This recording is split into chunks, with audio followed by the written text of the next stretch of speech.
रहीम अस्सलाम वालेकुम। क्या हाल है जी आप लोगों की? उम्मीद है आप लोग ठीक ठाक होंगे। अल्लाह ताला आप लोगों को आपके घरों में खुशबाद रखे। तो आज मैं आप लोगों से साग की जो है रेसिपी लेके आई हूँ। सरसों का साग है और इसको जो है बनाने का सारा प्रोसेस जो है वो मैं आपके साथ शेयर करूँगी। आप लोग मेरे साथ रहिएगा। और ये है कि वीडियो को शुरू से लेकर एंड तक जो है मेरा जो वीडियो वॉच करिएगा। आपको एंजॉय भी करेंगे, मज़ा भी आएगा और साथ साथ आपको सीखने के लिए भी कुछ मिलेगा। तो आप अब मेरे साथ रहें, मैं आपको साथ साथ बताती हूँ। बना रहे हैं इसमें इसको, अगर ये सरों का साग है, सरसों का, इसमें ये वाले जो है ना इसके थोड़े से ये रेशे से इनके होते हैं, थोड़े से सख्त से छिलके से होते हैं, वो ऊपर से उतारने पड़ते हैं। वरना ये साग को जिस तरह से मर्ज़ी पीस लें कर लें, ये इसके अंदर जो है वो मिक्स नहीं होते।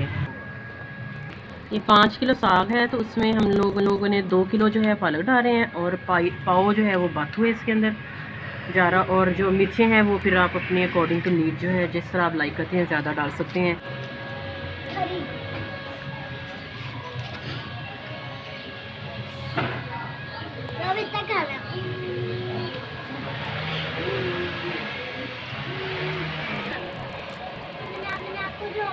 साग की कटिंग कर रहे हैं तो ये बहुत इस मशीन के साथ जो है बहुत आसानी से साग जो है वो कट जाता है। ये ना इंजॉइंग एक्टिविटी होती है बच्चों की, बच्चों को भी साग लगा लें तो एक इंजॉय करते हुए एक चीज़ जो है वो रेडी हो जाती है। तो अभी साग की कटिंग कर रहे हैं। इंशाल्लाह फिर साग का नेक्स्ट जो प्रोसेस होता है उसमें धोने का, तो वो भी आपसे शेयर कर।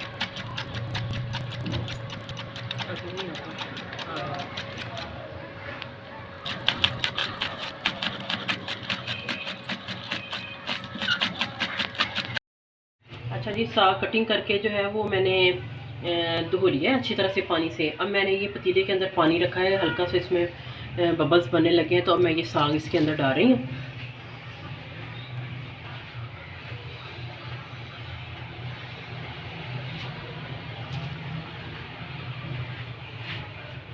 और हल्का सा जब इसको बॉयल आता है साग को पानी के अंदर, तो मैं ये इसका ये पानी जो है निकाल लूँगी। ये सरसों का साग है, कोई भी साग हो तो उसका एक दफ़ा उसको बॉयल आ जाए पानी को, तो उसका पानी जो है एक दफ़ा निकाल लें। इससे ये है कि साग जो है वो उसका ना टेस्ट बहुत अच्छा आता है। हमारी पंजाबी में कहते हैं कसैला सा साग जो है वो कसैला सा नहीं फिर बनता, सही उसका टेस्ट आ जाता है। एक दफ़ा से पानी को थोड़ा सा बॉयल आए साग के अंदर, उस पानी को निकाल के नया पानी जो है गर्म करके इसके अंदर डाल दें, फिर साग को पकने दें। तो इसलिए मैं ये अभी साग पहला पानी में जो है वो कर रही हूँ। थोड़ा सा पानी बॉयल होता है, साग इसके अंदर पकता है, तो मैं वो ये पानी जो है वो निकाल लूँगी।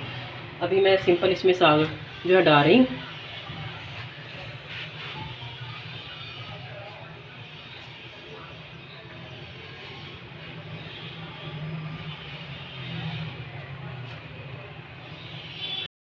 बिस्मिल्लाहिर्रहमानिर्रहीम। अच्छा जी, ये मैंने इसके अंदर पानी निकाल दिया इसके अंदर से साग से पहला। अब मैं दोबारा से गर्म करके इसके अंदर जो है वो पानी डाल रही हूँ। तो अब मैं इसको ना पकने दूँगी साग को। पानी थोड़ा सा मैं और इसके अंदर डालूँगी, तो इसके अंदर पकेगा। जब पानी जो है वो डाल दिया, अब मैंने ये गंदले हैं ना, अभी ये देखें, ये अभी बहुत सख्त है। ये जब गल जाएंगी ना तो फिर इसका मतलब कि साग जो है पक गया। अभी ये बहुत सख्त है, तो मैंने इसके अंदर पानी थोड़ा डाला है, मैं थोड़ा सा और डालूँगी। थोड़ा सा इसके ऊपर जो है हल्का सा ऊपर इसके पानी आ जाए, तो फिर मैं साग को जो है वो कुक होने के लिए रख दूँगी। फिर मैं इसको फ्रीज़ करके, तो जैसे जब दिल करे तो आप इसको फ्राई करके खा सकते हैं। इसलिए फिर साग जो है वो ज़्यादा पका लिया जाता है, क्योंकि इस पर थोड़ी सी टाइम ज़्यादा लगता है, मेहनत ज़्यादा लगती है, तो इसलिए इसको एक दफ़ा से ज़्यादा बना के जो है बाद दफ़ा रख लिया जाता है फ्रिज में। फिर जब दिल करे तो इसको फ्राई करके तो खा लें। अब मैं इसमें थोड़ा सा पानी और डालूँगी। कुकर में पकाना चाहते हैं तो फिर कुकर के मुताबिक जो है वो पानी डाल के, साग उसमें थोड़ा कम डालें और पानी इतना ही डाल के तो उसके मुताबिक सीटी 1-2 सीटी जो है वो लगा दें, तो उससे फिर ये कुक हो जाएगा। अब ये देखें जी, ये साग जो है वो पक के तैयार हो रहा है, बॉयल हो रहा है, इसके अंदर बॉयल आ रहा है। इतना मतलब कि पानी रखना है कि थोड़ा इसके अंदर बॉयल आए, हल्का हल्का सा। तो मैं इस में अभी है कि थोड़ा सा इसमें पानी कम होता है, तो मैं इसमें हरी मिर्चें जो हैं वो पिसी हुई वो मैं डाल देती हूँ। तो उसके बाद फिर मज़ीद उसको थोड़ा पकने दूँगी, पानी थोड़ा सा खुश्क कर लूँगी, इसके अंदर ड्राई कर लूँगी। फिर इसको जग के अंदर जो है उसको फिर इसको ब्लेंड कर लूँगी, इसको पीस लूँगी। इसकी गंदल है, ये अब ना साग जो है ये तैयार है, ये देखें गल गई है। तो अब मैं इसमें हरी मिर्च जो है वो डाल रही हूँ। हरी मिर्चें इसके अंदर थोड़ी सी पक जाए और पानी इसका थोड़ा सा खुश्क हो जाए तो फिर मैं साग जो है वो तैयार है। फिर इसको जग में डाल के तो इसको अच्छी तरह से ना इसको पीस लेंगे।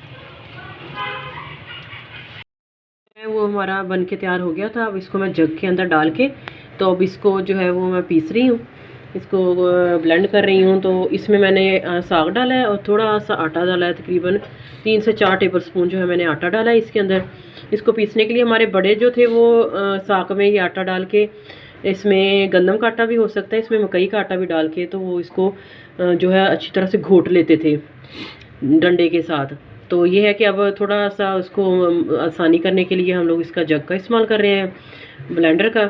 तो ये है कि आटा आप अगर डालना चाहते हैं तो ठीक है, नहीं डालना चाहते तो कोई बात नहीं, इसको स्किप कर दें। तो मैं इसको आटा डाला है, मैं इसको जो है वो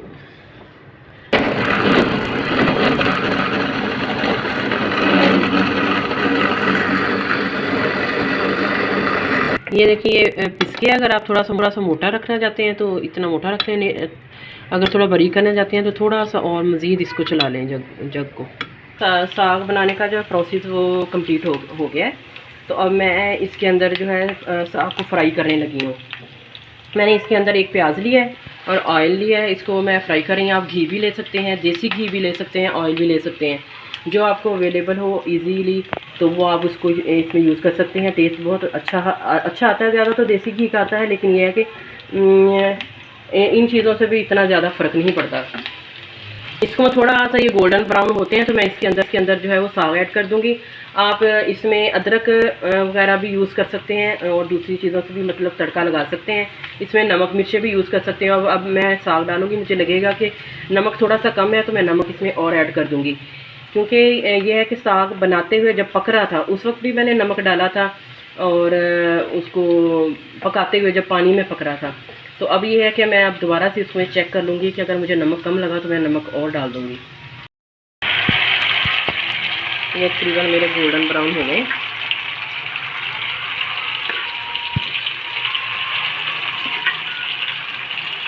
ऑयल जो है वो आप कम या ज़्यादा ले सकते हैं, जितना आपने साग फ्राई करना है उसके हिसाब से ऑयल आप कम या ज़्यादा ले सकते हैं।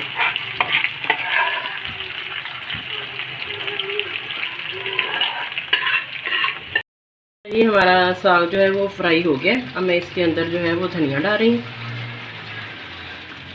और धनिया डाल के बस 1 मिनट के लिए सिर्फ इसको मैं फ्राई करूँगी और बस उसको फ्लेम जो है वो ऑफ़ कर दूँगी, क्योंकि धनिया की फिर खुशबू भी और उसका हल्का सा धनिया कच्चा, वो दोनों चीज़ें इसके अंदर अच्छी लगती हैं।